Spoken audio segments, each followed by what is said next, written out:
Kaiba ang sayang ama. Nagdesider na ang 12 anyos sa si Fritz Manuel kan Barangay Kugon, Castilla, Sorsogon na magpatuli na.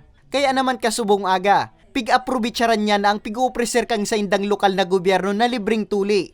Istorya ni Fritz, napatugot siya kan sayang ama. Hulita bako mandaga yung makulog ang pagpatuli. Alagad suway da ini sa namatian niya. Sa ibong kang kulog, maugmada siyang natuli na siya. Kaya man daw makulubo, bagang kagat man lang daw kita nga. Paras na kami turi. Di na ako mabantagan. Siring ni Fritz, inaprobitsaran naman ninda Dodong asin Giovanni ang aktibidad. Kadaklan kaya sa mga kaeskwela ninda, ang enot ng natuli.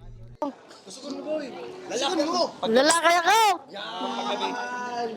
Sabi kaya nimo na magpatuloy na daan.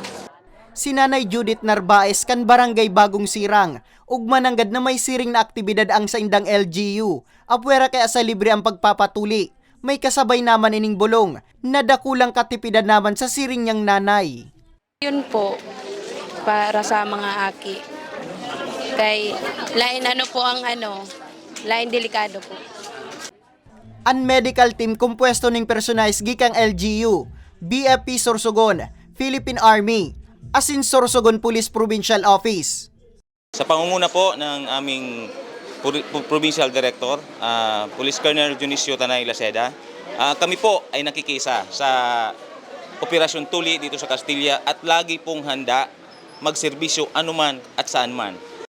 Sigun sa nurse kang LGU Castilla, taon-taon sindang nagkukondusir ka ini, naparalisar sa naparamientras darakan pandemya. Ngunya na taon, target nindang matuli ang lampas 500 na kaakian. Castilla ko ta ang cover me. Kaso lang may mga nakikisuyo, may taga-pilar, may taga-panlayaan ba yun? May nagdigdi. Nakikisuyo, tig-accommodate me man po. Yearly po, 500 ang target me. Pero last year, nag-600 plus po kami. Ngunyan, nasa kabanga na kami kan target.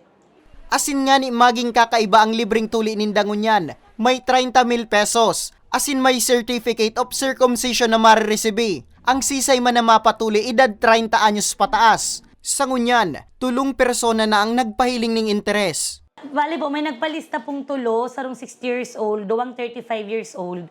Pero, po Lunes, actually, kasi nakaschedule siya per barangay everyday para hindi kami dagsaon. Nakaschedule itong barangay na ito kan Monday, pero di siya nag-abot. Pero tigahalat may hanggang Friday po, magamalay mo biglang magbutwa. Sa mga maut mag-aprobitsyar kang libreng tuli, bukas man ini sa gabos. Magpasiring sana sa likod kang munisipyo kang Castilla, alas 8:30 ning pagkaaga.